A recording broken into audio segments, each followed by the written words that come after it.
Mula pertama saya mengucapkan salam sejahtera di dalam nama Tuhan Yesus Kristus buat semua kita yang sudah datang pada malam hari ini. Selamat datang dalam rumah Tuhan.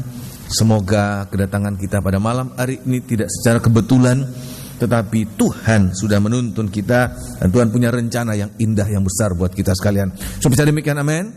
Nah, pada malam hari ini kita akan mendengarkan firman Tuhan di dalam kitab Injil Matius pasal yang ke-24 ayat yang ke-27. Ayat ini sudah berulang-ulang kali saya sampaikan dan ada begitu banyak kali kita membaca ayat ini, tetapi saya melihat bahwa Tuhan itu begitu luar biasa, hikmatnya tidak terduga dalam dan tingginya, kekayaannya begitu tidak terbatas akan diberikan buat kita asal kita mau menerimanya, ya. Di dalam kitab Injil Matius pasal yang ke-24 ayat yang ke-27 kita akan baca demikian. Sebab sama seperti kilat memancar dari sebelah timur dan melontarkan cahayanya sampai ke barat, demikian pula lah kelak kedatangan Anak Manusia. Terima kasih ya. Sampai pada bagian ini bahwa Tuhan mengatakan kedatangannya itu digambarkan seperti kilat yang memancar, ya, memancarkan cahayanya dari sebelah timur dilontarkan sampai ke barat, ya. Dan saya sudah menyampaikan banyak kali bagian ini. Ada banyak hal yang digambarkan seperti kilat ini, seperti kedatangannya itu bagaikan kilat, yaitu nomor satu berbicara tentang waktu, ya, di mana cahaya kilat yang memancar itu berarti waktunya singkat, waktunya cepat, sehingga bagi kita di hari-hari ini kita harus menggunakan, memanfaatkan waktu-waktu yang ada. Sebab kalau kita memanfaatkan waktu hidup kita, waktu kesempatan beribadah, waktu kesempatan melayani, setiap waktu untuk melakukan kebaikan, kita gunakan itu walaupun kesempatan itu terlalu singkat, bagaikan hanya sekejap mata. Tetapi kalau kita menghargai waktu yang Tuhan berikan buat kita, maka Tuhan akan memberikan kita waktu yang banyak, waktu yang tidak terbatas. Itulah kehidupan yang kekal. Dan kehidupan kekal ini ditentukan dari masa yang sangat singkat ini, hanya bagaikan sekejap mata. Kita hidup di dunia ini bagaikan sekejap mata saja. Tapi kalau kita manfaatkan untuk kedatangan Tuhan, selalu kaitkan setiap waktu, setiap kesempatan, apapun yang kita kerjakan, kaitkan dengan kedatangan Tuhan. Maka apa yang terjadi? Tuhan akan memberikan kita kesempatan hidup dalam dunia yang kekal, dunia yang tidak terbatas di dalam kerajaan surga. So, mengalami demikian, amin. Yang kedua, kedatangannya itu bagaikan kilat yang memancar, itu juga berbicara tentang terang. Kilat itu berbicara tentang terang. Satu ayat kita baca di dalam kitab Mazmur pasal yang ke-97. Mazmur 97 malam hari ini saya mulaikan, saya akan sampaikan pada sidang jemaat yang dikasihi Tuhan, ya. Mazmur pasal yang ke-97 ayat yang ke-27. Maafkan, Mazmur 97 ayat yang keempat. Mazmur 97 ayat yang keempat. Atau lebih baik kita baca mulai ayat yang pertama sampai ayat yang keempat. Bagaimana kedatangannya itu ditandai dengan kemuliaan, dengan terang. Kedatangannya itu seperti kilat, begitu cepat, sehingga kalau kita hari-hari ini buang-buang waktu, yang menghambur-hamburkan waktu yang Tuhan berikan, tidak akan mengalami kedatangan Tuhan itu sebagai sesuatu yang sangat berarti buat kita, ya. Tetapi kalau kita menghargai setiap waktu, maka kita merasakan, kita akan alami kedatangan Tuhan itu akan mengubahkan kita sempurna. Juga kedatangan Tuhan itu ditandai dengan kemuliaan seperti kilat yang menerangi kegelapan, ya. Ayat yang ke-1, perhatikan. Tuhan adalah Raja, ya. Biarlah bumi bersorak-sorak. Perhatikan. Biarlah banyak pulau bersukacita. Awan dan kekelaman ada sekeliling dia. Ada di sekeliling dia. Tetapi keadilan dan hukum, ya, adalah tumpuan tahtanya, ya. Api menjalar di hadapannya. Perhatikan. Dan menghanguskan para lawannya sekeliling. Ayat yang keempat, ya, sekelilingnya itu awan kelabu, ya, kekelaman yang ada di sekelilingnya. Ayat mengatakan akan dihanguskan oleh apinya.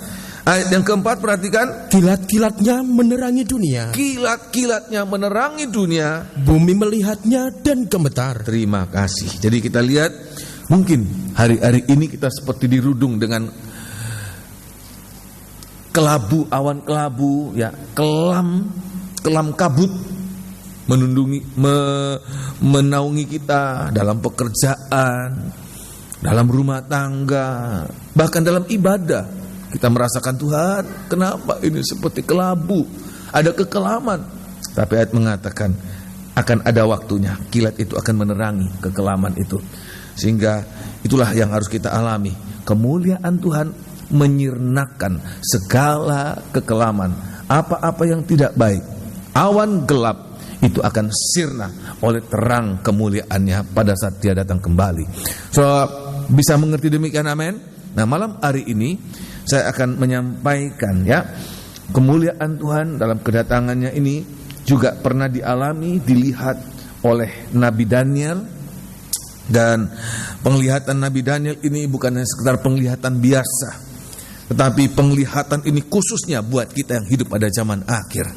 Ya, kita zaman akhir ini akan mengalami, dan betul sesudah Nabi Daniel itu meninggal, ya, kemudian ada waktunya penglihatan yang sama diperlihatkan kembali oleh Tuhan kepada Rasul Yohanes. Sama persis penglihatannya. Dan Rasul Yohanes tuliskan dalam kitab Wahyu pasal yang pertama. Dan sudah tahu bahwa kitab Wahyu ini berbicara tentang akhir zaman, khususnya tentang kedatangan kembali. Oleh sebab itu perhatikan sungguh-sungguh apa yang dialami oleh dua hamba Tuhan yang sudah hidup di masa lampau, untuk menjadi pedoman buat kita apa yang akan kita hadapi di hari-hari ini, ya. Nah, saya akan bawa saudara di dalam kitab Daniel pasal yang ke-10. Kitab Daniel pasal yang ke-10. Malam hari ini saya akan memperlihatkan inilah yang dialami oleh Daniel saat memandang kemuliaan Tuhan, ya. Dia melihat Tuhan tampil dalam kemuliaan. Ini juga yang dilihat oleh Rasul Yohanes dalam kitab Wahyu pasal yang pertama. Dan itulah keadaan Tuhan waktu Dia datang kembali. Rasul Paulus tuliskan, Rasul Yohanes tuliskan di dalam kitab 1 Yohanes pasal yang ketiga. Dia katakan, kita tidak tahu walaupun kita anak-anak Allah, tapi kita tidak tahu bagaimana keadaan kita kelak pada saat Dia datang kembali. Tapi satu perkara yang kita tahu, bahwa kita akan melihat Dia dalam kemuliaan, dan kita juga yang hina ini akan diubahkan untuk menjadi serupa dengan Dia dalam keadaannya yang sebenarnya, ya. Nah, oleh sebab itu perhatikan apa yang dialami oleh hamba-hamba Tuhan yang sudah menubuatkan hal ini buat kita, ya. Nah, saya akan perlihatkan, soal lihat dalam kitab Daniel pasal yang ke-10 dalam perjanjian lama, kitab Daniel pasal yang ke-10 sampai pasal 11 ayat yang pertama dalam Alkitab Bahasa Indonesia. Saya akan membagikan dalam 3 bagian. Semoga malam hari ini akan saya bisa selesaikan. Tetapi kalau tidak, paling tidak 2 bagian ini akan saya sampaikan, ya. Yaitu yang pertama, keadaan sebelum Daniel melihat kemuliaan Tuhan, ya. Apa yang dia lakukan sehingga dia diizinkan melihat kemuliaan Tuhan. Sebab tidak semua orang melihat kemuliaan Tuhan. Ada banyak orang yang menyertai Daniel pada saat itu. Dia sedang berada di tepi sungai Tigris, sungai besar itu. Dan orang-orang yang menyertai dia tidak mengalami melihat Tuhan ditampilkan, ya, Tuhan Yesus, ya, ditampilkan dalam kemuliaan. Walaupun secara jasmania, secara lahiriah, Tuhan Yesus belum datang. Ini masih zaman perjanjian lama. Tetapi apa yang dilihat oleh Daniel nggak disebutkan memang, tetapi ini adalah penampilan Tuhan Yesus pada zaman perjanjian lama, ya. Nah, saya akan perlihatkan, yaitu ayat yang pertama sampai ayat yang keempat. Itulah apa-apa yang dikerjakan oleh Nabi Daniel sehingga dia bisa melihat kemuliaan Tuhan. Orang-orang lain yang tidak melakukan ini tidak melihat. Coba kita baca, ya, ayat yang pertama sampai ayat yang keempat. Pada tahun ketiga pemerintahan Kores, raja orang Persia, suatu firman dinyatakan kepada Daniel, ya, yang diberi nama Belsasar. Ya. Firman itu benar.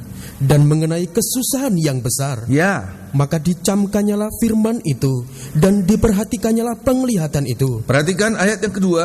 Pada waktu itu Ya. aku, Daniel, Ya, berkabung 3 minggu penuh. 3 minggu penuh dia berkabung, dia berpuasa terbatas pada saat itu. Ya, terus kan dia dalam suasana prihatin. Ya, Makanan yang sedap tidak kumakan. ya, Daging dan anggur tidak masuk ke dalam mulutku. terus. Dan aku tidak berurap sampai berlalu 3 minggu penuh. Ya, Pada hari ke-24 Ya. bulan pertama, jadi setelah lewat 21 hari, 3 hari kemudian, ya, pada hari yang ke-24 pada bulan pertama itu, ketika aku ada di tepi sungai besar, Ya. yakni sungai Tigris, terima kasih, ya, maka dia mengalami suatu penglihatan, ya, suatu penglihatan anak manusia itu tampil dalam kemuliaan. Nah, saya akan perlihatkan apa yang dilakukan oleh Daniel, dan semoga ini boleh menjadi tuntunan buat kita. Kalau kita ingin melihat dia datang dalam kemuliaan, maka ini juga yang harus kita lakukan. Ya, nah disebutkan Daniel berkabung. Ya, dia berkabung 3 minggu penuh. Orang Yahudi sama juga dengan kita, 1 minggu itu 7 hari. Sehingga kalau dia berkabung 3 minggu berarti ada 3 kali 7 hari. Dalam suasana sangat-sangat prihatin. Kenapa dia sangat prihatin?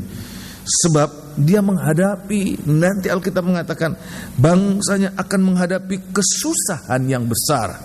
Dan Rasul Yohanes juga memperlihatkan dalam kitab Ayub, ada 3 kali 7 penghukuman Allah dicurahkan. 7 kali pembukaan meterai, ya, 7 meterai, 7 peniupan sangkakala Allah, kemudian 7 cawan itu dicurahkan sepenuh-penuhnya ke bumi.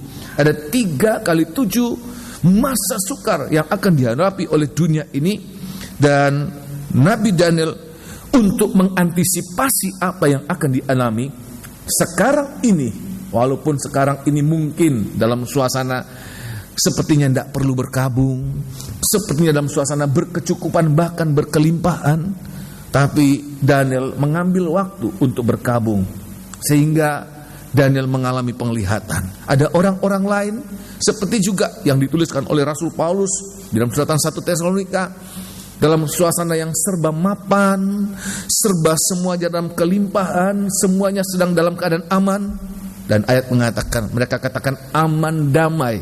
Tapi tiba-tiba kedatangan Tuhan itu datang atas mereka dan mereka tidak bisa meluputkan diri. Oleh sebab itu di hari-hari ini, apapun keadaan kita, maka biar kita melihat apa yang dikerjakan oleh Daniel di dalam segala sesuatu.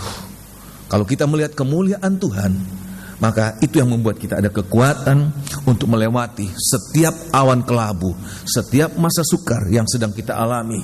Kita melihat kemuliaan Tuhan, itu menjadi kekuatan buat kita mengalami kemenangan demi kemenangan, dan kita tidak hancur di dalam masa-masa sukar yang akan kita hadapi. Nah, kita lihat di sini disebutkan Nabi Daniel dia berkabung, dan praktek berkabung itu pada ayat yang ketiga disebutkan makanan yang sedap tidak kumakan. Itu berarti pada saat itu dia bisa sebenarnya makan makanan yang sedap. Sebab Daniel ini seorang pembesar dan dia tinggal di lingkungan istana, dan itu berarti dia sebenarnya tidak kekurangan makanan. Dia sangat-sangat bisa memuaskan keinginan makannya dengan semaunya dia, sebab semua makanan yang sedap-sedap itu ada. Kemudian disebutkan anggur tidak kuminum. Ya, itu dia kerjakan dalam 3 minggu penuh. Ya, dia kerjakan dalam 3 minggu penuh. Apa artinya? Tidak makan makanan yang sedap, tidak minum anggur. Artinya dia menjaga diri di dalam kesucian. Inilah sikap prihatinnya kita. Tidak melebur dalam kelimpahan kemewahan dunia yang dunia tawarkan. Saya akan membawa saudara di dalam kitab Daniel pasal yang pertama. Pada awal Daniel datang ke Babel, ya, dan Daniel itu sudah mengabdi kepada raja demi raja, ya. Ada beberapa raja, mulai dari Nebukadnezar terus sampai pada bagian yang ayat pasal yang ke-10 ini disebutkan Raja Koresh orang Persia, ya. Nah, dalam kitab Daniel pasal yang pertama, pada saat dia dibawa, pada saat mudanya, pasal yang ke-10 sudah pada tuanya, tetapi pada saat muda baru dia ditawan dari Yehuda, maka ada ketetapan Daniel, Sadrak, Mesak dan Abednego, 4 pemuda. Ayat mengatakan, aku tidak akan makan makanan yang dari hidangan raja, tidak akan minum, ya, apa-apa yang dari raja itu, ya, minum anggur dari cawan raja itu, sebab mereka tidak mau menajiskan diri dengan semua itu. Artinya mereka menjaga hidup dalam kekudusan. Ayat yang ke-8, Daniel berketetapan untuk tidak menajiskan dirinya dengan santapan raja, ya, dan dengan anggur yang biasa diminum raja. Perhatikan, dimintanyalah kepada pemimpin pegawai istana itu, ya, supaya ia tak usah menajiskan dirinya. Ya, lompat pada ayat yang ke-12, apa yang dia makan sebagai ganti. Jadi saya katakan ini Daniel berpuasa terbatas, bukan berpuasa sama sekali tidak makan, tetapi puasanya adalah menahan apa-apa yang menjadi kesukaannya, apa-apa yang sudah tersedia. Enggak mumpung-mumpung ada makanan enak disikat habis-habisan, tidak. Justru ada makanan, dia menahan dirinya dari selera makan yang menggebu-gebu mungkin itu, dia menahan dirinya sehingga walaupun makan, dia makan dengan makanan yang sederhana. Ya, ayat yang kedua 12, perhatikan. Adakanlah percobaan, ya, dengan hamba-hambamu ini, ya, selama 10 hari. Perhatikan. Dan biarlah kami diberikan sayur, ya, untuk dimakan. Sayur, ganti makan daging, ganti makanan dari meja raja. Dia katakan apa? Dan makan apa? Sayur sebagai ganti anggur. Ya, itu kesukaan dunia. Ya. Sebagai ganti anggur apa? Dan air untuk diminum. Ya, dia minum apa? Air. Dan waktu diadakan percobaan 10 hari, terima kasih, setelah selesai masa percobaan 10 hari, maka tampaklah Daniel lebih segar dari pemuda-pemuda Yehuda yang lain, yang mereka mumpung-mumpung, ya, ada hidangan raja, ada minuman dari cawan raja, mereka makan, mereka minum, ya. Justru Daniel diberkati Tuhan lebih. Nah, bagi kita di hari-hari ini, ya, hari-hari ini, inilah yang harus kita lakukan dalam hidup kita ini. Ya, walaupun kita boleh menikmati, boleh memuaskan keinginan manusia dunia kita ini. Bukan saya katakan bahwa hotel mewah itu satu kenajisan, ya, rumah mewah itu suatu kenajisan, baju bagus itu suatu kenajisan, makanan yang berlimpah itu suatu kenajisan. Ya, kalau Tuhan berkati buat kita boleh nikmati, tapi satu perkara yang tidak boleh kita lakukan, bahwa dalam segala kelimpahan itu kita melampiaskan hawa nafsu kita. Mumpung ada makanan, mumpung semua dianggap mumpung, ya. Tapi kita mengerem supaya kalaupun kita menikmati, ya, berkat kemewahan yang Tuhan berikan, sama sekali bukan untuk memuaskan hawa nafsu kita, ya. Bukan karena kita mendengarkan malam hari ini, oh, nggak makan daging, nggak minum anggur, ya, biar kita punya mobil mewah, kita mobil bagus, ya, kita kemudian jalan kaki. Kenapa tadi Bapak Gembala katakan jangan menikmati yang mewah-mewah itu, ya, kita jalan kaki? Bukan, bisa berkat Tuhan yang kita diberikan oleh Tuhan kita nikmati, tapi satu perkara, semua yang kita nikmati jangan semata-mata untuk memuaskan apa? Manusia daging. Sebab kalau kita bermewah-mewah memuaskan, kita hamburkan, kita habiskan untuk memuaskan hawa nafsu daging, maka itu yang membuat mata kita tidak bisa melihat kemuliaan Tuhan di saat Dia datang kembali. Jadi ini yang harus kita mengerti, ya.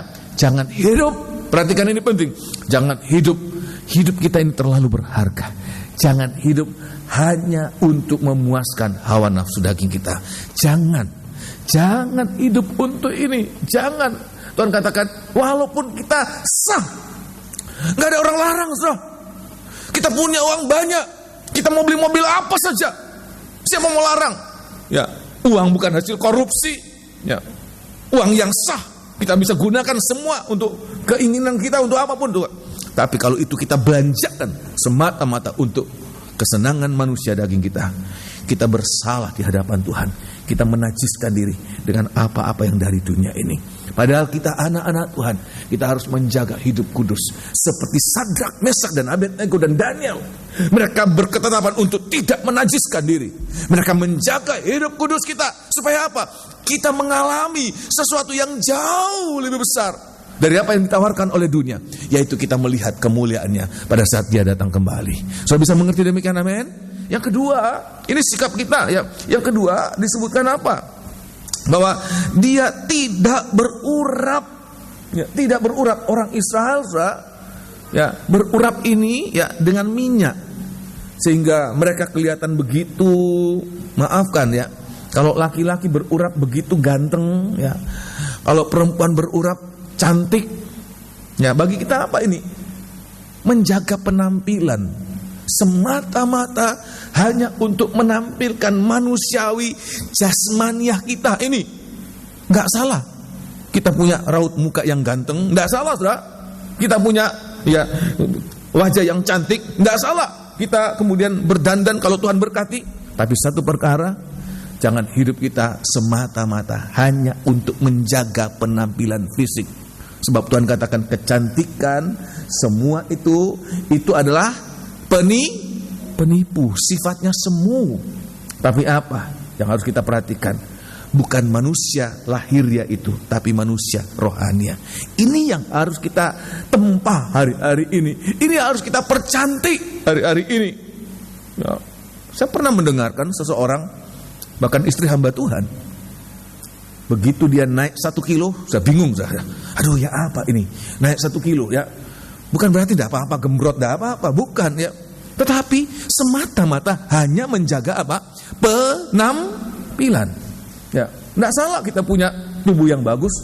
Tapi kalau kita hanya menjaga itu sampai ya, mengabaikan manusia rohania kita, hanya menjaga penampilan fisik kita, ini merupakan sikap yang tidak prihatin untuk menanti kedatangan Tuhan. Oleh sebab itu, apa yang harus kita perhatikan? Justru di dalam saat kita prihatin, seperti kita berkabung. Alkitab mengatakan, kalau kita berkabung, maka ratap kita, perkabungan kita di saat Tuhan datang digantikan dengan apa? Sukacita. Sebaliknya, kalau hari-hari ini kita sukacita, pesta pora, Tuhan katakan tawamu akan berganti menjadi ratapan. Oleh sebab itu, di mana kita pilih hidup kita di dunia ini yang sangat singkat? Saya ulangi sekali supaya semoga saudara jangan salah persepsi ya. Di gereja itu ya nggak boleh kita merias diri, nggak boleh ayu-ayuan, nggak boleh ganteng-gantengan ya, elek-elekan saja. Tidak ya. Kalau Tuhan berkati kita dengan semua itu, manfaatkan. Tapi satu perkara, jangan semata-mata kita hanya memperhatikan yang luar itu. Berurap di sini bukan urapan minyak Roh Kudus ya, tapi dalam hal ini memperhatikan penampilan saja ya. Hanya memperhatikan penampilan saja sampai melupakan apa-apa yang rohani. Padahal Rasul Paulus katakan dalam 2 Korintus ya, manusia fisik kita ini makin hari makin lemah, makin hari makin merosot.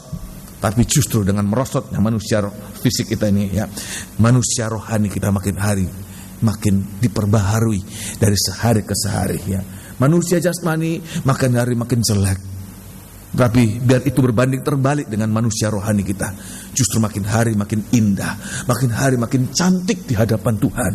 Sebab itulah yang paling penting, bukan manusia jasmani, tetapi manusia rohani. Inilah yang kita kejar di hari-hari ini. Daniel melakukan itu, sehingga saya lihat di sini, sehingga apa yang terjadi pada ayat yang kelima, tolong baca ya. Ayat yang kelima ya, ayat yang kelima. Tolong baca. Daniel pasal yang ke-10 ayat yang kelima. Kuangkat mukaku, lalu kulihat, tampak seorang yang berpakaian kain lenan dan berikat pinggang emas dari Ufaz. Ya. Tubuhnya seperti permata Tarsis, ya, dan wajahnya seperti cahaya kilat, ya, matanya seperti sulu yang menyala-nyala. Siapa dia itu? Tapi itu jelas sama seperti dilihat oleh Rasul Yohanes di Pulau Patmos. Pada awal dia melihat pembukaan kitab Wahyu itu. Dia melihat wahyu itu. Dia melihat sosok dari anak manusia itu dalam kemuliaan. Sama persis itu. Terus kan? Lengan dan kakinya Ya. seperti kilau tembaga yang dikilap, Ya. dan suara ucapannya Ya. seperti gaduh orang banyak. Ayat yang ke-7 perhatikan. Hanya aku, Daniel, melihat penglihatan itu. Ya. Tetapi orang-orang yang bersama-sama dengan aku Ada banyak tidak orang melihatnya. Ada banyak orang yang bersama dengan dia. Ya, tidak hanya Daniel sendiri. Ada beberapa orang yang bersama dengan dia. Tapi kenapa hanya Daniel melihat? Sebab hanya Daniel yang menjaga hidup rohaninya tidak dicemarkan dengan apa-apa yang dari dunia ini. Tapi dia menjaga hidupnya sebab ada kerinduan yang kuat untuk mendengarkan, untuk mengalami penglihatan yang dari Tuhan. Sehingga hanya Daniel, ya. Hanya aku Daniel yang melihat penglihatan itu. Tetapi orang-orang yang bersama-sama dengan aku Ya. tidak melihatnya. Ya. Tetapi mereka ditimpa oleh ketakutan yang besar, Ya. sehingga mereka lari bersembunyi. Nah, Demikianlah aku tinggal seorang diri. ya, terima kasih ya. Jadi kita lihat di sini teman-temannya, ya, orang-orang yang menyertai dia, ya, orang-orang lain. Tidak disebutkan apa teman atau pegawai-pegawai yang membantu dia dalam urusan kenegaraan. Tetapi orang-orang lain yang bersama dengan dia, mereka tidak melihat kemuliaan Tuhan yang dilihat oleh Daniel. Mereka tidak mendengarkan suara dari dia yang menampilkan diri sebagai kemuliaan, dalam kemuliaan. Juga mereka tidak mengalami sentuhan tangannya. Tapi ayat mengatakan semua mereka mengalami apa? Ketakutan. Sehingga tinggal Daniel seorang diri. Dan itulah yang akan terjadi, saudara. Di dalam kitab Injil Lukas pasal yang ke-21, itulah yang akan terjadi di dunia ini nanti. Ada dua perkara yang terjadi. Di saat orang lain melihat kemuliaan Tuhan menimbulkan sukacita, menghasilkan sesuatu yang baik. Tapi di lain pihak ada orang-orang lain, ya, mereka mengalami ketakutan yang amat sangat, dan mereka akan mengalami kebinasaan kekal.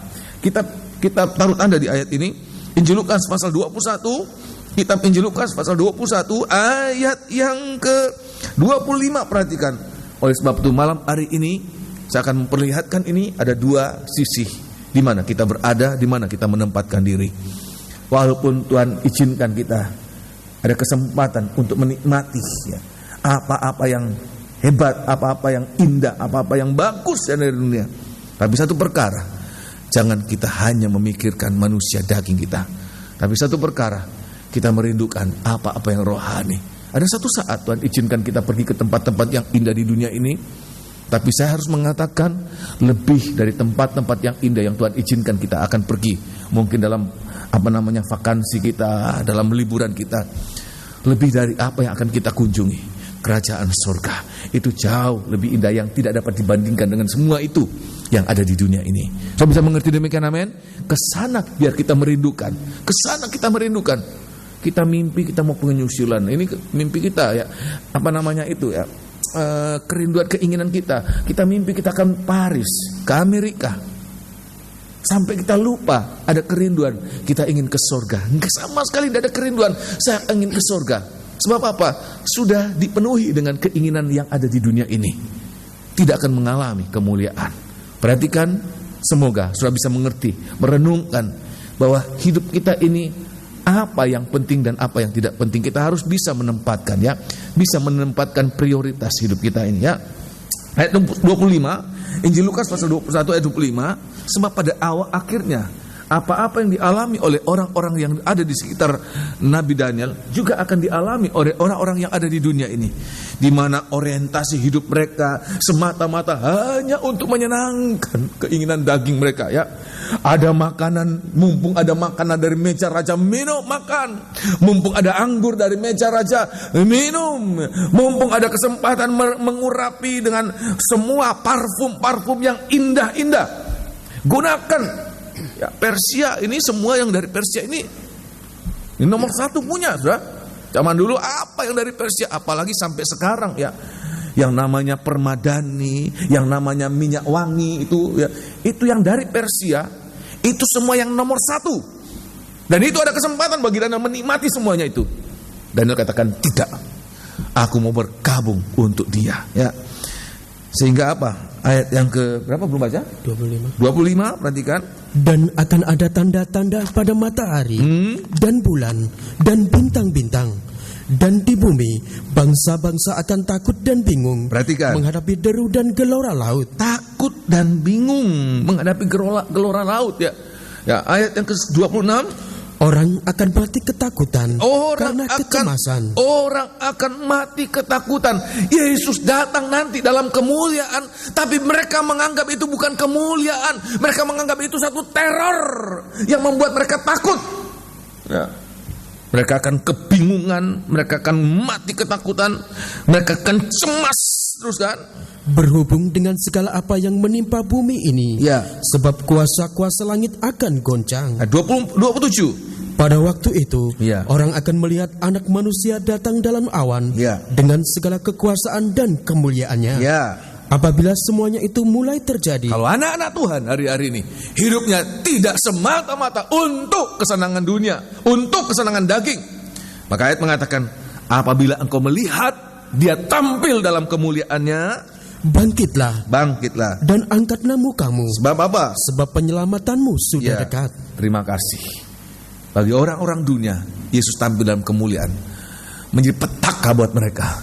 Tapi bagi anak-anak Tuhan yang hari-hari ini mempersiapkan diri. Tidak semua orang Kristen, hanya orang-orang Kristen, hanya hamba-hamba Tuhan yang hari-hari mempersiapkan diri seperti Nabi Daniel. Mereka akan mengalami kedatangan Tuhan dalam kemuliaan. Itu sebagai saat penyelamatan mereka. Mereka akan dibawa naik. Saat di bumi ini akan hancur, dunia dengan langit dengan segala yang ada ini, alam semesta akan hancur dalam nyala api. Justru anak-anak Tuhan yang hari-hari berkabung, mereka jaga diri, mereka prihatin, mereka menjaga, memprioritaskan manusia rohani mereka. Itu nanti akan mengalami kemuliaan yang sifatnya kekal dan yang sebenarnya, bukan yang semu. Apa-apa yang ada di dunia itu sifatnya semu, tapi apa-apa yang sesungguhnya itu Tuhan berikan buat mereka. Semua mengalami demikian, amin. Ya, dunia ini menipu. Ya, kesenangannya sementara, kemewahannya sementara, tapi penderitaannya sifatnya kekal. Tapi Tuhan ajarkan apa? Penderitaan kita sementara, tetapi kesenangannya apa? Kekal. Hanya 21 hari Daniel ya, hanya 21 hari, tapi dia bisa melihat kemuliaan yang tidak dialami oleh orang-orang lain yang beserta dengan dia. Malam hari ini di mana kita berada? Ada dua kutub yang besar, dan pasti kalau ditanya kepada manusia yang biasa, mereka pasti akan memilih ini. Terlalu bodoh kita. Coba, apa Anda anggap bodoh Daniel? Ada kesempatan makan yang enak, ada kesempatan minum anggur yang nomor 1, ya. Malah tidak mau itu, cuma mau makan sayur, cuma mau minum air. Ada kesempatan menikmati parfum yang sangat minyak yang sangat luar biasa, nggak mau ya. Hanya tidak ya seperti orang berkabung. Orang Israel dan orang-orang zaman dulu kalau berkabung sebagai ganti minyak itu abu sudah. Pakai pakaian karung, mereka duduk di abu yang dituangkan di atas kepala mereka. Tapi pada saatnya nanti justru itu diubahkan oleh Tuhan, sesuatu yang rohani, kemuliaan, kesenangan yang sifatnya rohani Tuhan berikan buat mereka. So bisa mengerti demikian, amin. Nah, bagian kedua saya akan perlihatkan apa yang dialami oleh Daniel, yaitu pada ayat yang kelima sudah kita baca tadi. Karena dia dalam saat-saat ada kesempatan menikmati semua yang disajikan. Jadi hidup ini jangan aji mumpung, mumpung bisa, mumpung gunakan.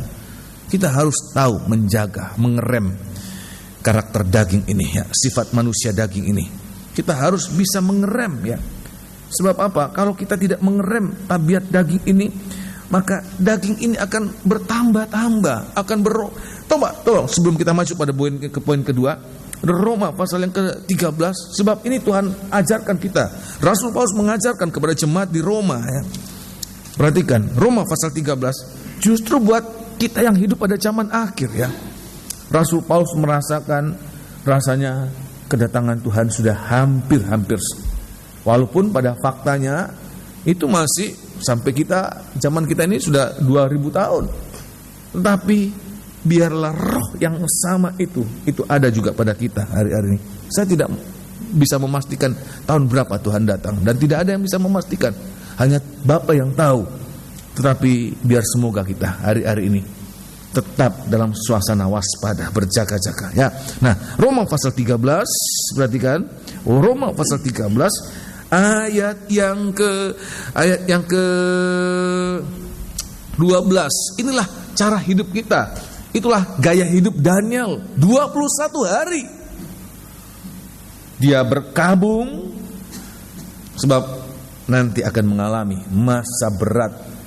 Anak-anak Tuhan, perhatikan. Mungkin kalau kita mengalami hari-hari ini seperti gampang, semuanya hidup enak, cari duit enak, terutama ibadah. Kita hidup di Indonesia ini, sebentar ya, kita hidup di Indonesia ini luar biasa ya. Gereja Tuhan yang hidup di Indonesia ini luar biasa ya.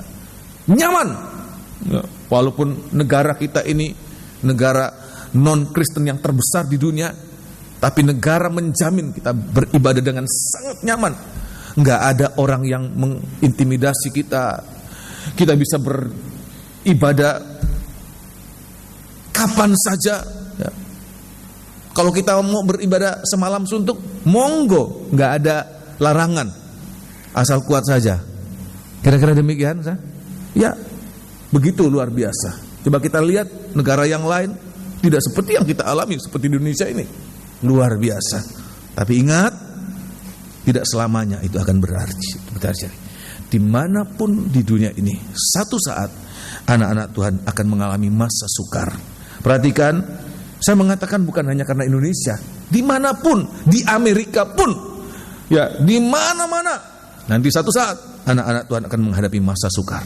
Tapi kalau sekarang kita sudah melatih diri, seperti kita berkabung, saat menghadapi itu kita tidak kaget. Kalau sekarang mumpung, begitu menghadapi itu langsung kaget, saudara. Secara psikologis ya, dia mengalami seperti dibanting, saudara. Tadinya nyaman di atas, tahu-tahu jebret, ya, berada di tempat yang paling rendah. Itu seperti dibanting. Tapi Rasul Paulus katakan, walaupun kita dibanting, dihempaskan, tidak binasa. Sebab itu hari-hari ini kita gunakan kesempatan yang ada ini. Ya, gunakan sungguh-sungguh. Ya, saya akan perlihatkan untuk apa? Ayat yang ke-12. Roma pasal yang ke-13. Roma pasal 13. Anak Tuhan yang hidup di Indonesia ini luar biasa. Berkat Tuhan ini sangat luar biasa. Luar biasa ini. Tapi ingat, kalau itu tidak dimanfaatkan, maka apa-apa yang luar biasa ini nanti akan dicabut oleh Tuhan. Ayat yang ke-12. Hari sudah jauh malam, telah hampir siang. Sebab itu marilah kita menanggalkan perbuatan-perbuatan kegelapan, ya, dan mengenakan perlengkapan senjata terang. Itu perbuatan-perbuatan kegelapan. Pesta pora, mabuk-mabukan, ya, makan makanan yang enak, ya, enak-enak. Itu gambaran pesta pora. Ya, mumpung ada sate, mumpung ada apa, di Manado ada yang namanya babi putar itu, ya, babi guling, ya. Mumpung ada kambing, mumpung ada sikak, ya. Kan itu tidak demikian. Ada minuman yang itu mabuk-mabukan.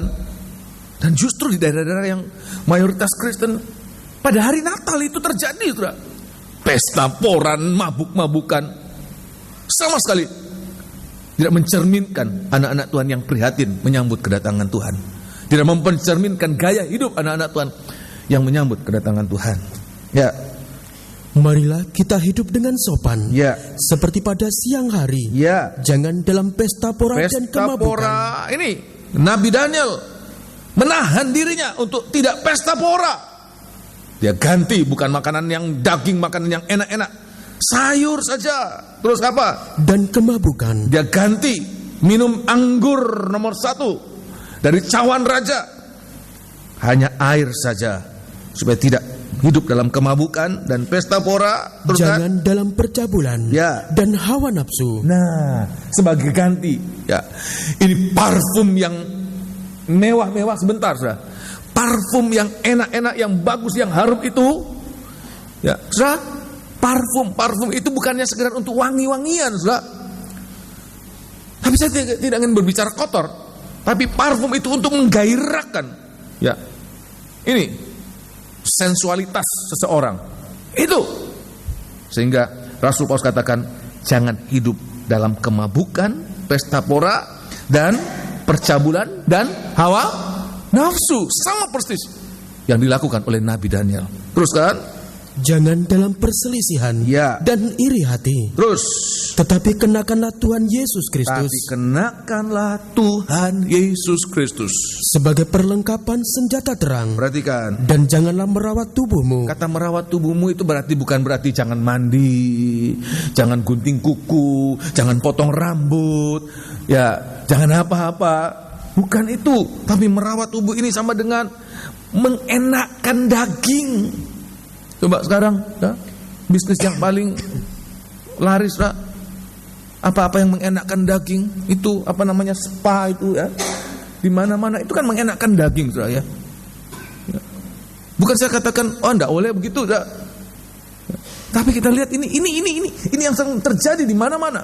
Ya, ayat mengatakan jangan merawat tubuhmu untuk memuaskan keinginannya, semata-mata untuk memuaskan keinginan daging. Ya, sebab kalau itu terjadi, maka kita tidak akan mengalami keinginan Tuhan buat kita melihat kemuliaannya pada saat Dia datang kembali.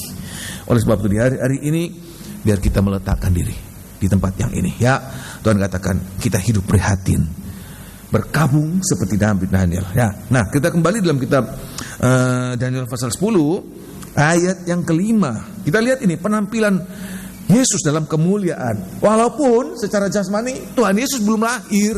Ini masih zaman perjanjian lama. Ya, Tuhan Yesus belum dilahirkan. Tapi Nabi Daniel melihat dalam suatu penglihatan. Oh, haleluya. Ayat yang kelima. Kuangkat mukaku, ya, lalu kulihat, perhatikan, tampak seorang yang berpakaian kain lenan, ya, dan berikat pinggang emas dari Ufas. Terus, tubuhnya seperti permata Tarsis, dan wajahnya seperti cahaya kilat. Ya, matanya seperti sulu yang menyala-nyala. Perhatikan, lengan dan kakinya, ya, seperti kilau tembaga yang digilap. Ya, dan suara ucapannya, ya, seperti gaduh orang banyak. Taruh tanda di sini, ya. Saya ingin membuat suatu perbandingan, saudara. Kita akan lihat dalam kitab Wahyu pasal yang pertama. Saya taruh tanda dalam ayat ini. Saya kasih tanda ini perbandingan, saudara, ya. Bandingkan dalam kitab Wahyu pasal pertama ayat yang ke-13, ya. Ayat yang kelima dan ayat yang ke-6 itu sama dengan kitab Wahyu pasal yang pertama ayat yang ke-13, ya, ayat yang ke-13. Perhatikan mulai. Dan di tengah-tengah kaki Dian itu, ya, ada seorang serupa anak manusia. Perhatikan. Berpakaian jubah yang panjangnya sampai di kaki. Ya. Dan dadanya berlilitkan ikat pinggang dari emas. Perhatikan sama, ya. Ya, berpakaian jubah, tidak disebutkan putih, tetapi Alkitab menunjukkan jubah itu jubah putih. Teruskan, lenan, ya. Teruskan. Kepala dan rambutnya putih bagaikan bulu putih yang meta. Ya. Dan matanya, ya, bagaikan nyala api. Ya, ada obor yang menyala-nyala. Teruskan, sama. Dan kakinya mengkilap bagaikan tembaga membara, ya, di dalam perapian. Ya. Suaranya bagaikan desau air bah. Suaranya bagaikan ramai orang banyak, disebut suaranya bagaikan desau air bah. Teruskan. Dan di tangan kanannya, ya, ia memegang 7 bintang, ya, dan dari mulutnya, keluar sebilah pedang tajam bermata 2. Terus, dan wajahnya, ya, bersinar-sinar bagaikan matahari yang terik. Daniel melihat wajahnya itu bagaikan kilat. Ya. Rasul Yohanes melihat wajahnya itu bagaikan matahari yang bersinar dengan teriknya. Itu menunjukkan kepada sinar kemuliaan. Nah, kita mulaikan satu persatu saja. Dan kita kembali dalam kitab Wahyu Daniel pasal yang ke-10. Dari ayat yang kelima dan ayat yang ke-6, saya akan memperlihatkan dari penampilan itu Yesus dalam kemuliaan. Itulah apa yang akan kita lihat pada saat Dia datang kembali. Dia nanti datang sebagai imam besar. Dia akan datang sebagai mempelai pria surga. Dia akan datang sebagai hakim yang maha adil. Dia adalah anak Allah yang hidup. Nah, saya akan perlihatkan satu persatu, ya. Nomor 1, yaitu pada ayat yang kelima, waktu ku angkat mukaku, kulihat tampaklah seorang, apa saudara? berpakaian kain lenan dan ikat pinggang dari emas. Ya, kain lenan dan ikat pinggang dari emas itu menunjukkan Yesus yang akan datang nanti sebagai imam besar. Sebagai imam besar. Sebab kalau saya baca dalam Perjanjian Lama, dalam kitab Keluaran pasal 29 dan selanjutnya ada ayat-ayat lain, maka imam besar ini juga memiliki pakaian ini, pakaian lenan, pakaian putih, ya, dan juga ikat pinggang dari lenan. Tetapi di sini disebutkan ikat pinggang dari emas. Berbicara tentang apa ini? Berbicara tentang apa? Yaitu berbicara tentang pelayanan kita. Bagaimana kita di hari-hari ini Tuhan nanti akan datang sebagai imam besar dalam kemuliaannya. Dia datang kepada siapa? Tentu hanya kepada anak-anak Tuhan yang hari-hari ini mentahbiskan dirinya menjadi apa? Imam. Saya bisa mengerti demikian, amin? Ya, sebab apa? Nanti kita lihat dalam kitab Wahyu. Ya, yang ada dalam kerajaan surga, perhatikan, nggak ada anggota jemaat biasa, ya, nggak ada orang awam. Semua yang ada itu adalah imam-imam dan raja-raja. Kenapa? Kita memiliki Tuhan kita, dia adalah imam besar dan raja di atas segala raja. Oleh sebab itu hari-hari ini ambil pelayanan dengan melihat ya apa yang kita lihat dalam kitab Wahyu pasal yang sebab untuk itu dia berkorban. Ya, harga pelayanan kita tidak main-main, saudara. Darahnya sendiri. Tolong baca ya. Kita Wahyu pasal yang ke-5, ayat yang ke-9. Ya, ayat atau langsung ayat yang ke-10. Ya, ayat yang ke-10. Dan engkau telah membuat mereka menjadi suatu kerajaan. Perhatikan. Dan menjadi imam-imam bagi Allah kita. Mereka menjadi imam-imam bagi Allah mereka. Dan mereka akan memerintah sebagai raja di bumi. Terima kasih. Menjadi imam-imam dan raja-raja. Seperti ini kita. Oleh sebab itu hari-hari ini, kalau kita ingin melihat dia datang kembali, maka kita hari-hari ini juga harus melayani. Dan memang kalau kita melayani seperti kita berada dalam suasana prihatin, ya, di saat orang lain, ya, kemudian bisa datang kapan saja dia mau, ya, imam-imam dia prihatin, ya, dia harus setia dalam pelayanan, setia dalam ibadah, 3 macam ibadah dia harus datang, dia harus melatih diri, ya, melatih, ya, secara jasmani, latihan. Kalau dia imam vokal, melatih vokal. Kalau dia imam main musik, dia harus melatih ya, teknik musik dan larian. Tapi saya mau mengatakan lebih dari hanya sekedar melatih itu, yaitu melatih rohani kita. Supaya apa? Ayat mengatakan sebagaimana imam besar yang memimpin pelayanan kita, dia memakai pakaian apa, saudara? Lenan. Kain lenan itu warnanya putih. Putih itu berbicara tentang kebenaran dan kesucian. Bagaimana kita juga sebagai imam-imam, sebab imam-imam dalam Perjanjian Lama memiliki pakaian yang sama, saudara. Mereka pakaian lenan putih, lenan halus. Kita juga harus menggunakan itu. Pakaian hidup kita ini harus hidup dalam kesucian. Beda, saudara. Orang biasa dan imam-imam jangan sama saja. Apalagi hamba Tuhan, dia harus menjaga hidup dalam kesucian. Baik kesucian dalam pelayanan di bumi ini, di gereja ini, maupun kehidupan sehari-harinya.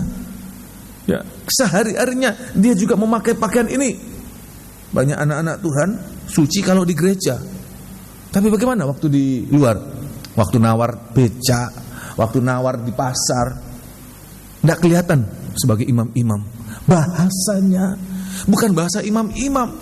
Waktu di rumah, pembantu tidak melihat ini pendeta, ya, ini orang Kristen, ini anak Tuhan, ini imam-imam. Pembantu tidak bisa melihat. Kita sudah tidak menjadi kesaksian buat mereka.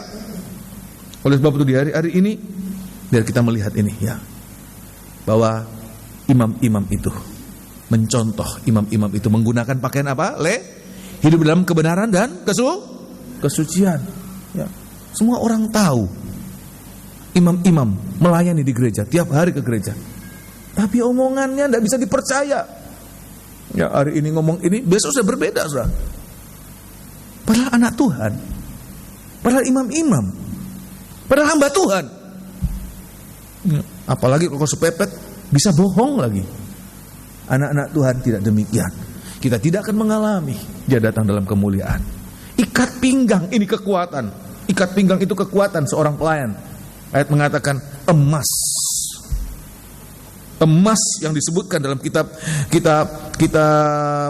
Daniel ini bukan emas biasa. Emas dari mana? Tolong baca sekali lagi. Ayat yang kelima.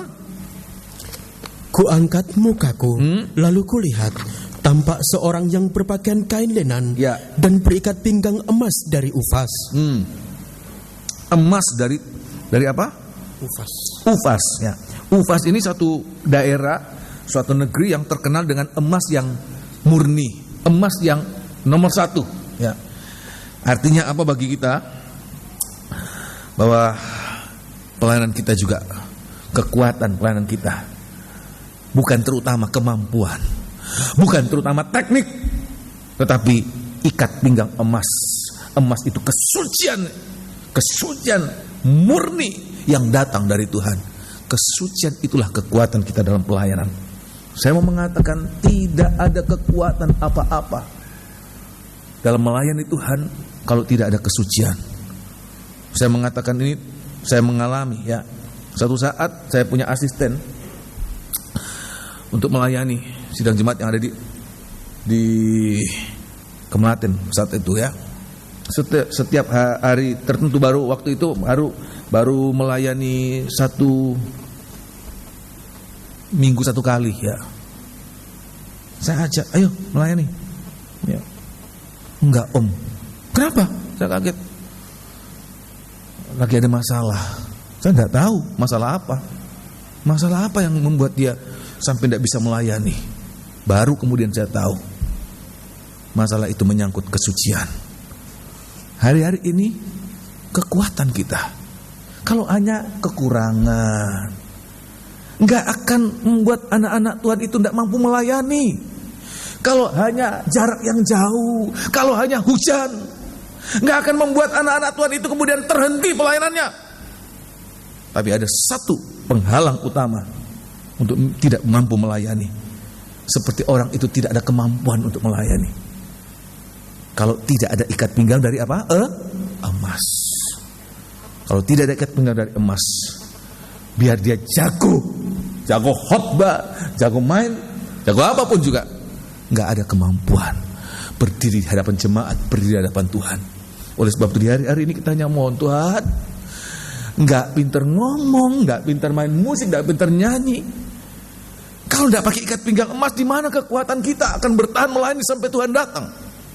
Tapi walaupun kita tidak punya semua itu, tapi pinggang kita berikat dengan ikat pinggang emas, kita ada kemampuan untuk melayani sampai Tuhan datang. Imam-imam, di sini kekuatan kita. Kalau kita ada hidup dalam kebenaran dan kesucian, di situ kekuatan kita. Sebab kita akan melayani raja di atas gelar. Kita akan melayani imam besar yang senantiasa sekarang sedang mendampingi kita dalam pelayanan. Mau mengalami demikian, amin? Ya. Yang kedua, kita lihat ya, dia datang dalam kemuliaan sebagai imam besar. Nanti dia akan datang sebagai imam besar untuk kita imam-imam. Yang kedua, pada ayat yang ke-6 disebutkan tubuhnya seperti permata Tarsis ya. Tubuhnya seperti permata Tarsis. Terus terang, saya tidak ngerti ini permata Tarsis ini permata apa? Entah sardonyx, entah apa yang kita tahu sekarang ya, ruby, apa yang biru itu? Apa ini? Safir, jamrut hijau ya.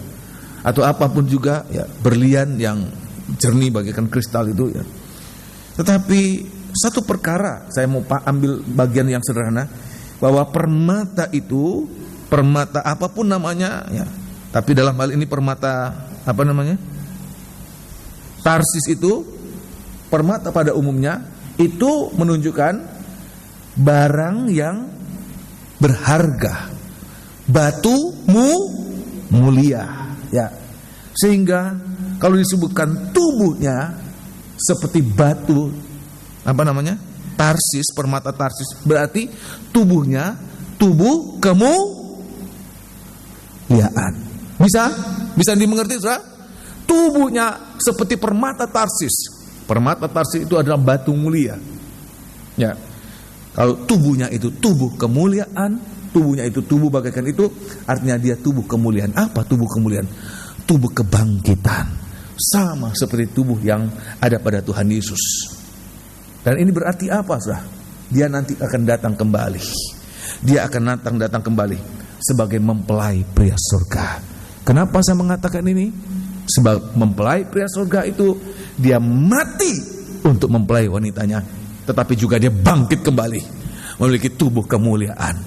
Dia memiliki tubuh kebangkitan. Tubuh itu yang harus kita miliki di hari-hari ini. Saya bisa mengerti demikian, amin? Tolong bandingkan dalam kitab Wahyu pasal yang pertama. Hari-hari ini ya kita harus mengalami ini ya. Dia datang sebagai imam besar untuk imam besar untuk imam-imam, tapi dia juga akan datang sebagai imam besar, sebagai mempelai pria surga. Kalau dia datang sebagai mempelai pria surga, datang kepada siapa, saudara? Kepada anaknya, kepada hambanya, kepada siapa? Mempelai wanitanya. Harus memiliki jenis yang sama. Tolong baca ya. Kitab Wahyu pasal yang pertama. Nah, ayat yang dan saya heran ya. Luar biasa pengalaman yang dialami oleh Nabi Daniel sama persis dialami juga oleh Nabi Rasul Yohanes. Apa yang dilihat oleh Nabi Daniel itu sama juga yang dilihat oleh Rasul Yohanes. Pengalaman sama ya. Nah, ayat yang ke 18, ayat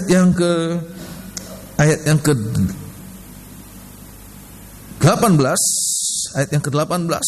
Ini tubuh kemuliaan, tubuhnya enggak sembarang disebutkan dari batu Tarsis itu. Itu batu mulia. Tubuhnya, tubuh kemuliaan. Ya, ayat yang ke-18. Dan yang hidup. Ya. Aku telah mati. Aku telah mati. Namun lihatlah. Namun lihat. Aku apa? Aku hidup. Aku hidup. Aku sampai bangkit. Selama-lamanya. Sampai selama-lamanya. Dan aku memegang segala kunci maut. Ya. Dan kerajaan maut. Ya, terima kasih. Oleh sebab itu anak-anak Tuhan, kalau kita menyambut dia datang dalam kemuliaan sebagai mempelai pria surga yang datang bagaikan tubuh dengan jenis tubuhnya batu Tarsis, tubuh kemuliaan, maka kita juga harus memiliki tubuh yang sama. Dari mana datangnya tubuh kemuliaan itu untuk kita? Pengalamannya yang sama. Apa itu? Pengalaman kematian dan pengalaman kebangkitan. Apa itu kebangkitan? Kematian dan kebangkitan. Bagaimana kita di hari-hari ini mematikan keinginan daging, mematikan keinginan dosa di dalam tubuh daging kita ini. Roma pasal yang ke-7, Roma pasal yang ke-6. Perhatikan. Selama kita tidak mematikan tubuh daging ini, tubuh dosa kita, kita tidak memiliki tubuh Tarsis, tubuh batu Tarsis seperti dia. Tubuh kita tubuh lemah, tubuh kita tubuh yang binasa. Tidak memakai tubuh yang tidak dapat binasa. Secara jasmani saja, saudara. Ya, kalau daging dibandingkan dengan batu, lebih gampang hancur mana, saudara? Ya daging. Ya. Apalagi daging dibandingkan dengan batu mulia. Batu mulia itu selain tampilannya bagus ya, juga kekuatannya luar biasa. Apalagi yang batu mulia yang namanya berlian. Berlian itu bukannya sekedar bersinar, saudara. Memang nilai dari berlian itu clarity-nya itu, sinarnya itu, kejernihan dan sinarnya. Tetapi juga keras sekali. Enggak bisa hancur. Oleh sebab itu intan itu dipakai untuk memotong kaca, lebih kuat dari kaca itu berlian. Sangat keras. Nah, sangat kuat. Perbandingannya itu kita hidup dalam tubuh daging ini, tubuh dosa. Roma. Oleh sebab itu hanya lewat pengalaman kematian. Roma pasal yang ke-6. Suratan Roma pasal yang ke-6. Kalau tidak mengalami pengalaman kematian, kita tidak memiliki tubuh yang rohani itu ya, tubuh kebangkitan. Oh, haleluya. Ayat yang keempat, perhatikan ayat yang keempat. Dengan demikian, ya, kita telah dikuburkan bersama-sama dengan Dia. Perhatikan. Oleh baptisan dalam kematian. Nah, supaya sama seperti Kristus Ya. telah dibangkitkan dari antara orang mati Ya. oleh kemuliaan Bapa. Perhatikan, Demikian juga kita Ya. akan hidup dalam hidup yang baru. harus sama. Dia sudah mati, dia sudah bangkit. Kalau kita tidak satu dengan kematiannya, kita juga tidak akan satu dalam kebangkitannya. Kita juga tidak akan satu dalam kemuliaannya. Ayat yang kelima, perhatikan. Sebab jika kita telah menjadi satu Ya. dengan apa yang sama dengan kematiannya, Harus satu. Dia batu Tarsis, kita juga harus memiliki jenis yang sama, tubuh kemuliaan. Ya. Sebab kalau kita tidak menjadi satu dengan dia, sebab jika kita telah menjadi satu dengan apa yang sama dengan kematiannya, ya, kita juga akan menjadi satu dengan apa yang sama dengan kebangkitannya. itu positifnya. Negatifnya kalau kita tidak menjadi satu dengan kematiannya, kita juga tidak menjadi satu dalam kebangkitannya. Ayat yang ke-6, perhatikan. Karena kita tahu Ya. bahwa manusia lama kita Sebab dalam pengalaman kematian, ayat mengatakan manusia lama ini, manusia daging ini, ya, manusia lama kita telah turut disalibkan, disalibkan supaya apa? supaya tubuh dosa kita Nah ini hilang tubuh yang hina kuasanya. ini, bukannya tubuh hina, tubuh lemah, tapi tubuh dosa. Ya, siapapun kita, perhatikan ini penting. Siapapun kita ini, namanya masih hidup dalam daging ini, ya, itu masih ada kemungkinan untuk berbuat dosa. Sebentar ya. Beberapa waktu yang lalu dunia penginjil itu dihebohkan ya. Di Amerika, seorang ketua presiden dari Asosiasi Penginjil Dunia, kemudian ternyata dia seseorang yang tidak benar dalam kesuciannya. Seorang penginjil yang terkenal, ternyata dia jatuh dengan pelacur. Kenapa? Sebab dia tidak masukkan diri dalam pengalaman kematian. Dagingnya masih sama. Daging anak muda, daging orang tua masih sama. Oleh sebab itu kita harus masuk dalam pengalaman kematian. Matikan tubuh daging, matikan tubuh dosa. Tidak ada jalan lain, ayat mengatakan hanya lewat pengalaman kematian. Ya, teruskan. Karena kita tahu Ya. bahwa manusia lama kita Ya. telah turut disalibkan, Ya. supaya tubuh dosa kita Supaya tubuh dosa itu hilang kuasanya. hanya lewat pengalaman kematian. Tubuh dosa itu hilang kuasanya. Sehingga walaupun kita hidup dalam tubuh dosa ini, kita tidak lagi ada kemampuan untuk berbuat dosa. Sebab kita masuk dalam pengalaman kematian. Keinginan dosa yang berkobar-kobar, yang menggelora dalam daging ini, seperti dihabiskan kuasanya hanya lewat pengalaman kematian. Terus kan? Agar jangan kita menghambakan diri lagi Ya. kepada dosa. Terus. Sebab siapa yang telah mati, Ya. ia telah bebas dari dosa. Terima kasih. Inilah hakikat mempelai wanita Tuhan, yaitu satu dalam pengalaman kematian, satu juga dalam pengalaman kita. Ya, kalau siapa suami-suami ini, ya, kita ingin istri kita istri yang setia. Kira-kira demikian? Ya, setia dalam hal apa? Setia dalam susah. Seingat saya ada kalimat yang saya bacakan di sini. Hai istri, maukah engkau mengikuti suamimu dalam suka, dalam duka? Kalau ada istri yang hanya bikin klausul, ya, saya hanya mau sama kamu kalau lagi senang saja. Saat kamu bangkrut, saat kamu sakit, saat kamu mengalami masalah, aku tinggalkan kamu. Ada enggak orang yang mau dengan demikian? Tidak ada. Seorang suami hanya mau dengan istrinya yang setia dalam susah, dalam senang. Waktu mengalami kematian, tapi juga waktu mengalami kebangkitan. Waktu senang, senang sama-sama. Waktu susah, sendiri-sendiri. Kamu aja yang susah. Aku tidak mau punya suami susah kayak kamu. Kamu aja yang susah. Aku cari yang lain saja yang masih memberikan aku kesenangan. Apa demikian, saudara? Tidak demikian. Mempelai pria surga, dia mau mati untuk kita. Terlalu jahat kita kalau kita tidak memiliki pikiran yang sama, mau mengalami pengalaman kematian bersama dengan dia. Sebab dia mati untuk kita, dia bangkit untuk kita. Kita juga harus memiliki pikiran yang sama. Mati untuk dia, bangkit untuk dia, hidup untuk dia, mulia untuk dia. Amin. Haleluya. Itu yang namanya batu sar. Batu apa tadi? batu Tarsis, tubuh kemuliaan, tubuh kebangkitan, tubuh kemuliaan, tubuh kebangkitan. Tubuh ini tubuh yang tidak dapat berbuat dosa. Tidak ada yang dapat mengalami ini, hanya lewat pengalaman kematian dan kebangkitan. Satu saat kita memiliki tubuh kemuliaan. Haleluya. Mau mengalami demikian, amin? Ya. Yang kedua, yang ketiga sekarang, tolong baca kitab Injil, kitab Daniel pasal yang ke-6 ayat yang ke-6 sekali lagi, ya. Daniel 10. Pasal yang ke-10 ayat yang ke-6, maafkan. Tubuhnya seperti permata Tarsis dan wajahnya seperti cahaya kilat. Wajahnya seperti cahaya kilat. Rasul Yohanes melihat seperti matahari yang bersinar, ya. Teruskan. Matanya seperti sulu yang menyala-nyala. Ya, terima kasih. Sampai ayat ini saja, ya. Ya, ayat mengatakan wajahnya itu bercahaya seperti kilat. Itu gambaran tentang apa? Menunjukkan Yesus akan datang kembali sebagai raja di atas segala raja. Nah, saya akan lihatkan bukti ayatnya, ya. Suratan 2 Petrus pasal yang pertama, 2 Petrus pasal yang pertama. Nah, pengalaman ini dialami oleh Rasul Yohanes, Rasul Petrus, dan Rasul Yakobus. Di atas gunung pengubahan, dia melihat wajah Yesus itu bersinar.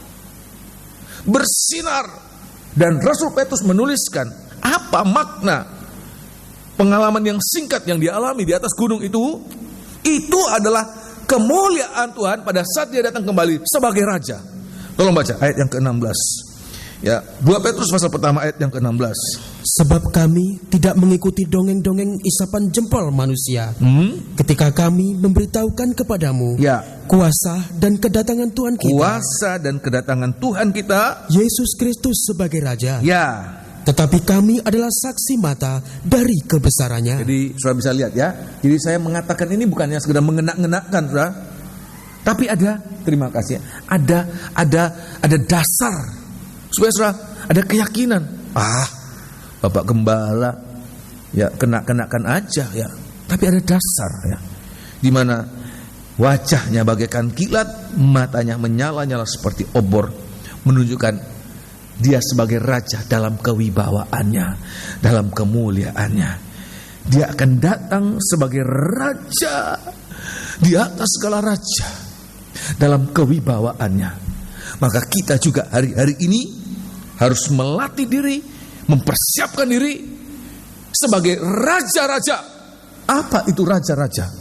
Yaitu orang-orang yang punya wibawa, orang-orang yang punya karisma, orang-orang yang punya kuasa untuk menang. Menang atas apa, saudara? Terutama menang atas apa? Dosa. Tidak gampang kalah, saudara. Ada godaan, ada cobaan, kalah. Tapi kita adalah orang-orang yang punya wibawa, punya karisma. Dosa itu tidak mampu bertahan di hadapan orang yang mukanya bagaikan kilat, yang mukanya bagaikan cahaya, bagaikan sinar matahari yang terang terik. Setiap dosa itu begitu mudah terbakar. Kenapa? Dia memiliki wibawa, kekuatan, kekuasaan. Oleh sebab itu di hari-hari ini kita mohon Tuhan, biar Engkau memberikan aku kuasa, tidak gampang jatuh, tidak gampang kalah. Sebab pergumulan yang paling berat bukan menghadapi kesulitan, saudara. Saya menghadapi kesulitan untuk beribadah, kesulitan untuk melayani. Saya mengatakan itu hanya percobaan biasa. Bukan masalah yang terberat dalam pelayanan kita, bukan. Tapi apa yang paling berat membuat seorang mundur dalam pelayanan, tinggalkan pelayanan, adalah kalau dia tidak menang atas dosa. Allah sebutkan, mohon Tuhan, berikan aku kemampuan untuk bertahan, untuk tidak dapat dikalahkan oleh dosa. Punya kuasa, punya wibawa seperti raja, raja yang berkemenangan. Oh, haleluya. Sebab kita akan menyambut dia. Dia adalah imam, dia adalah juga raja. Dia imam besar, dia raja di atas segala raja. Akan datang buat imam-imamnya, buat raja-rajanya. Amin. Haleluya. Ya. Dan yang dan selain itu juga, dan yang keempat, Ya, kembali dalam kitab Wahyu, kitab Daniel pasal yang ke-10. Nah, lanjut ya. Matanya seperti suluh yang menyala-nyala. Ya. Lengan dan kakinya. Lengan dan kakinya seperti kilau tembaga yang dikilap. Ya.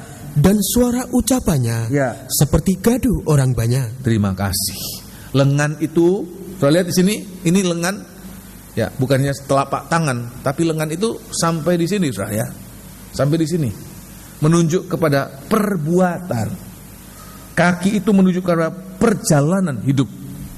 Tembaga itu menunjukkan kepada penghakiman. Sehingga lengan dan kakinya seperti tembaga itu menunjuk pada Yesus akan datang sebagai hakim yang maha adil. Bukan hanya hakim yang adil, tapi hakim yang adil. Sehingga bagi kita di hari-hari ini, kita harus mengalami hari-hari ini, kita harus dihakimi. Sebab ayat mengatakan gereja Tuhan, pada saat dia datang, gereja Tuhan yang akan lebih dulu dihakimi. Kita harus dihakimi. Apa yang dihakimi? Dosa-dosa kita dihakimi. Dihakimi ini bukan dihukum, tapi bagaimana kita mohon pengampunan. Sebab yang mengampuni itu hakim itu memanfaatkan kesempatan untuk mengalami pengampunan dalam masa hidup kita masih hidup di bumi ini, dalam tubuh daging ini. Sebab saya mau mengatakan ini supaya kita ada pengertian yang kuat ya. Kita jangan ragu. Saya mau mengatakan pengampunan dosa itu hanya akan kita alami selama kita hidup dalam tubuh daging ini. Saya ulangi sekali lagi, pengampunan dosa hanya akan kita alami selama kita hidup dalam tubuh daging. Tidak akan kita alami sesudah keluar dari tubuh daging ini.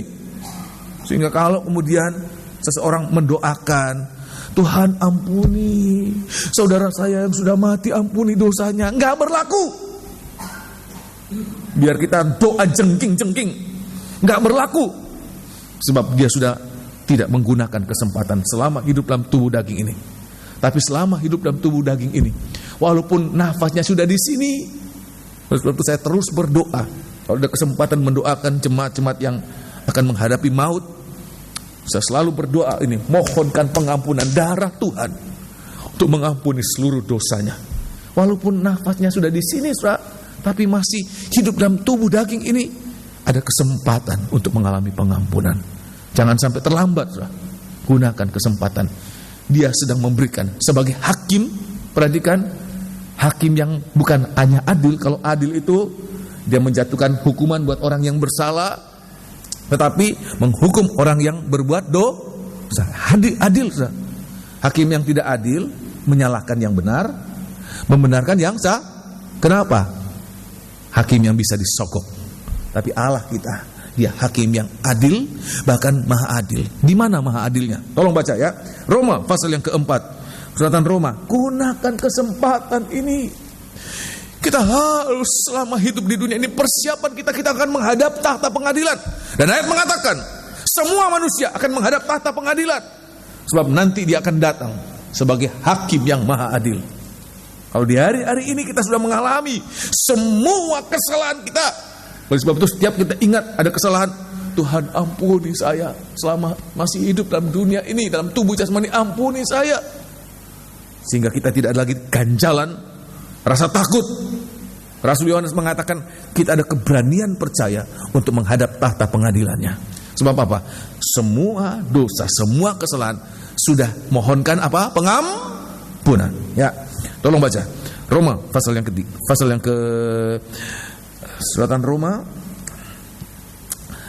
pasal yang kedua, tolong baca ya. Ayat yang keempat.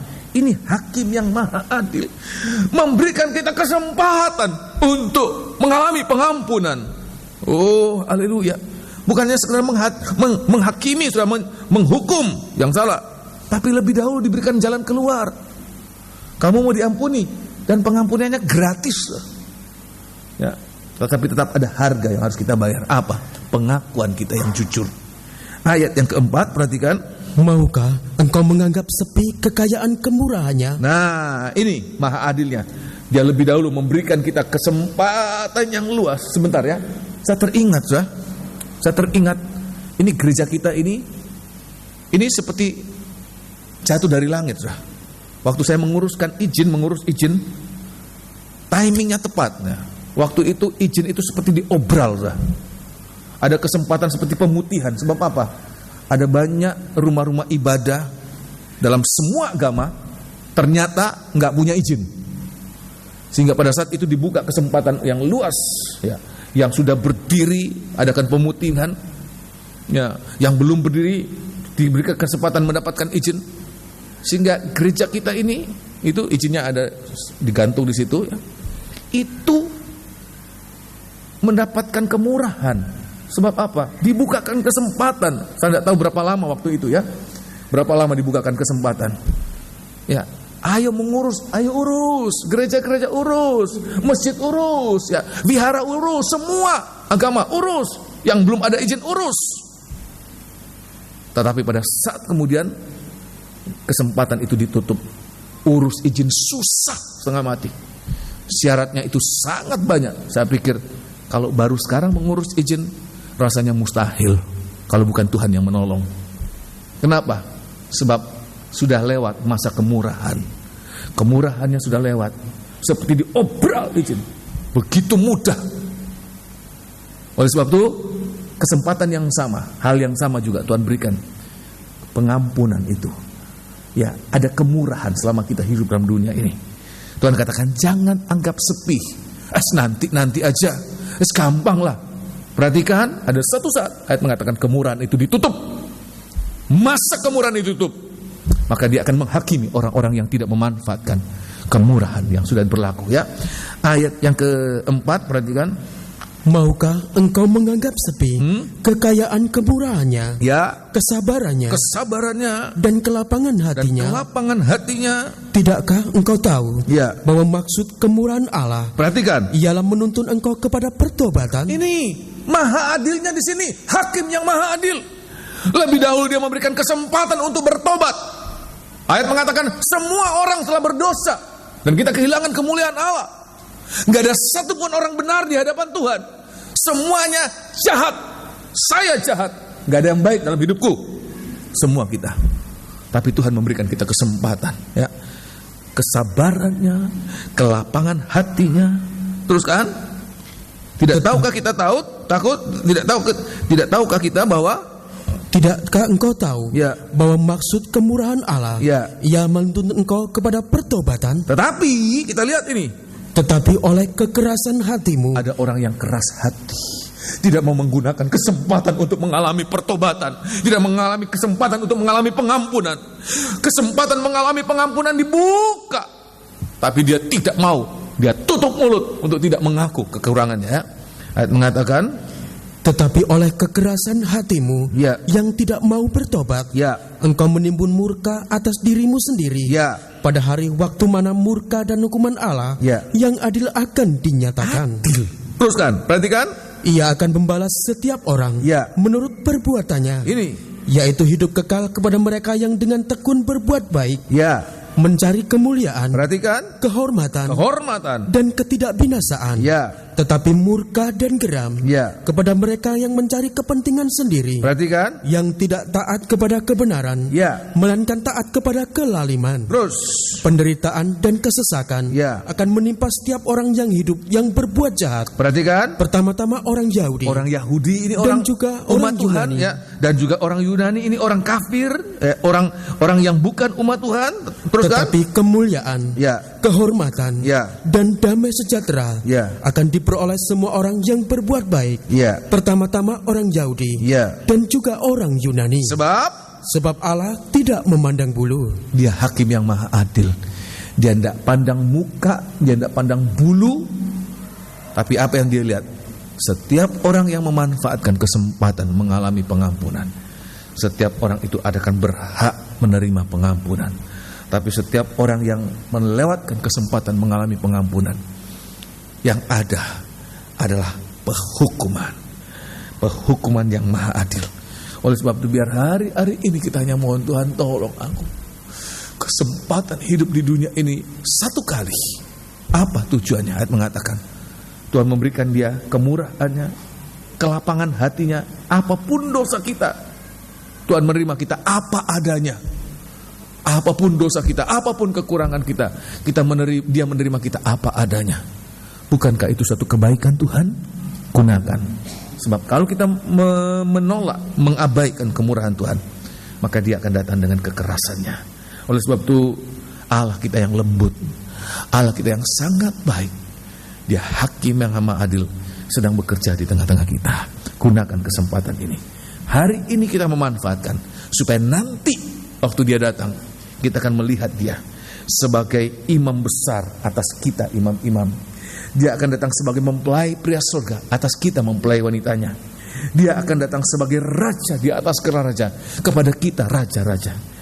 Dia akan datang sebagai hakim yang maha adil buat kita, orang-orang yang dibenarkan. Bukan untuk dihakimi, tapi orang-orang yang dibenarkan oleh Tuhan. Saya bisa mengerti demikian, amin? Inilah firman Tuhan buat kita sekalian. Semoga ini boleh menjadi berkat buat kita sekalian, ya. Saya baru sampai pada poin yang kedua.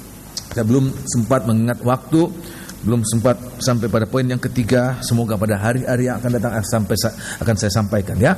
Kita akan nyanyikan satu lagu, kita bangkit berdiri.